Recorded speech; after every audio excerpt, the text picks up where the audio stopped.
तो तीन प्रकार की पीढ़ियां पार्टी में आ गई। एक अटल जी की पीढ़ी थी जिसमें आदरणीय अडवाणी जी, जोशी जी, वो एक पीढ़ी थी। फिर आदरणीय रक्षा मंत्री जी की, प्रधानमंत्री जी की एक पीढ़ी आई। अब एक तीसरी पीढ़ी हमारे यशस्वी मुख्यमंत्री जी की, देवेंद्र फडणवीस जी की। तीन पीढ़ियां लगातार काम कर रही हैं और तीनों के दृष्टिकोण में अंतर है। अटल जी कहते थे कि आपके घर पर कोई कूड़ा फेंके तो आप स्वयं साफ कर दो। मोदी जी की, राजनाथ जी की पीढ़ी कहती है कि आपके घर पे कूड़ा फेंके तो आप उससे ही साफ कराओ।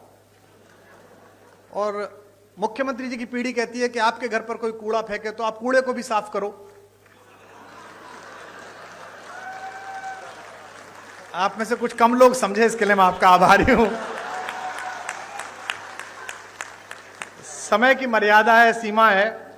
मैं केवल एक कविता सुनाऊंगा, चूंकि आदरणीय मुख्यमंत्री जी को जाना है और वे बहुत व्यस्तता उनके बीच है, समय है। अटल जी जैसे लोग किसी देश में शताब्दी में एक होते हैं। जैसा राजनाथ जी ने कहा, आदरणीय रक्षा मंत्री जी ने, कि पद बड़ा हो जाना महत्वपूर्ण नहीं है, कद बड़ा हो जाना महत्वपूर्ण है। और मैंने स्वयं देखा, हम लोग बीए की पहली साल में पढ़ते थे। हमारे यहाँ के एक यशस्वी पत्रकार थे शिव कुमार गोयल जी, आदरणीय राजनाथ जी उनसे परिचित थे। अटल जी उनके साथ वंदे मातरम में संपादक थे, वे सह संपादक रहे थे। हमने एक कवि सम्मेलन कराया, एक कार्यक्रम कराया, सृजन महोत्सव, और हमने उनसे कहा कि अटल जी को बुलवा दीजिए। अटल जी उस समय विपक्ष में थे, उस बार चुनाव नहीं जीत पाए थे, तो हमने बुलाने के लिए गए और वो आ गए। और हम उस कार्यक्रम को संपन्न करने के लिए कहीं से धन जुटा रहे थे। तो नगर के एक उद्योगपति जो साड़ी का काम करते थे, उस जमाने में हम उनसे 501 रुपया लेके आए। तो जो 501 जिसने दिया था, उसने कहा कि मैं भाषण दूंगा। ये बड़ा संकट का काम था, लेकिन अब वो 501 दे रहा था तो भाषण दिलाना था। तो वो अटल जी का प्रशंसक था। वो खड़ा हुआ और उसने कहा, मैंने कहा तुम ज्यादा मत बोलना अंकल जी, थोड़ी देर बोलना। बोले बस मैं 2 लाइन पढ़ूंगा। और उसने खड़े होकर कहा कि आज अटल जी आए हैं, बस मैं ये 2 पंक्ति पढ़ना चाहता हूं कि शहीदों की चिताओं पर लगेंगे हर बरस मेले। वो अटल जी के लिए कह रहा। अटल जी बहुत ठहाका मार के हंसे, लेकिन उस आदमी के संकोच को, जो पूरा मंच से घूर रहा था, उसने ठहाके से दूर किया। और जब भी मैं उनसे मिलने के लिए जाता था, दर्शन के लिए मिलने जाता था, प्रणाम करते थे, हम उन्हें बाप जी कहते थे, तो अक्सर पूछते थे, अरे भाई उनके क्या हाल है, जिन्होंने मुझे जीवित शहीद बनाया था, वे कैसे हैं।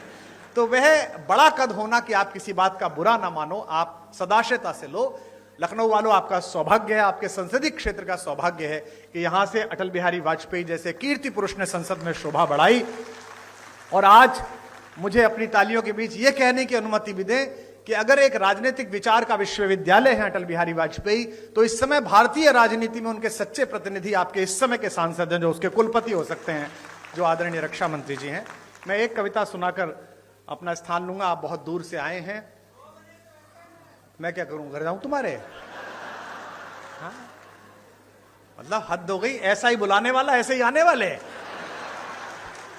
इतने बड़े बड़े भाषण सुनता हूं। आज बजट का भाषण में सुन रहा था मुख्यमंत्री जी का, बजट में ये हुआ, बजट में ये हुआ। मैं पूरा भाषण इस चक्कर में ही सुन गया कि इस बार बजट में हमने ब्रजेश पाठक को पैसे दिए कि कुमार विश्वास को दिया करो। लाइन ही नहीं आई वो वाली, बाकी सब आई, एक लाइन नहीं आई। उसके बाद मैंने बंद कर दिया, मैंने कहा अब खत्म है, अब चलो, अब जब मिलना ही नहीं है। 32-33 साल हो गए इसी क्रम को चलते हुए, छात्र राजनीति से लेकर आज तक ना मुझे मिला ना उसने दिया। तो अब जितना मिल रहा है बेटा, ये लाल लभाव में मिल रहा है, जो भी मिल रहा है। हाँ, मैं एक कविता आपको सुना रहा हूं। आधी सदी बीत गई जीवन की और मैं कभी भी वैष्णो देवी नहीं गया था।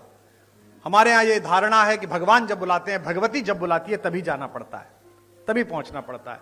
इस बार नवरात्र में वहां के ट्रस्ट का आदेश आया कि पहली नवरात्रि पर माता के द्वार पर आप कुछ सुनाइएगा।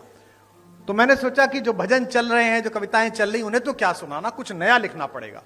तो मैंने एक कविता लिखी और पिछले साल से इस साल के बीच में जो प्राथमिक रूप से कुछ कविताएं लिखी हैं, उनमें यही एक श्रेष्ठ कविता मुझे लगती है। और यहां पर एक संत व्यक्तित्व भी मंच पर हैं, जो संयोग से हमारे मुख्यमंत्री हैं। मैं उनको भी समर्पित करता हूं, आदरणीय रक्षा मंत्री जी और सभी यहां पर लोग बैठे हैं, उनको भी समर्पित करता हूं। पहली पंक्ति को आप पकड़ लेंगे, उसे गुनगुनाएंगे, गाएंगे तो मुझे अच्छा लगेगा। निवेदन करता हूं, जो लोग मोबाइल रिकॉर्ड कर रहे हैं वो आराम से सुने तो ज्यादा बेहतर लगेगा। आपकी तालियां ही मेरा पारिश्रमिक है, इस बात का आप ध्यान रखें।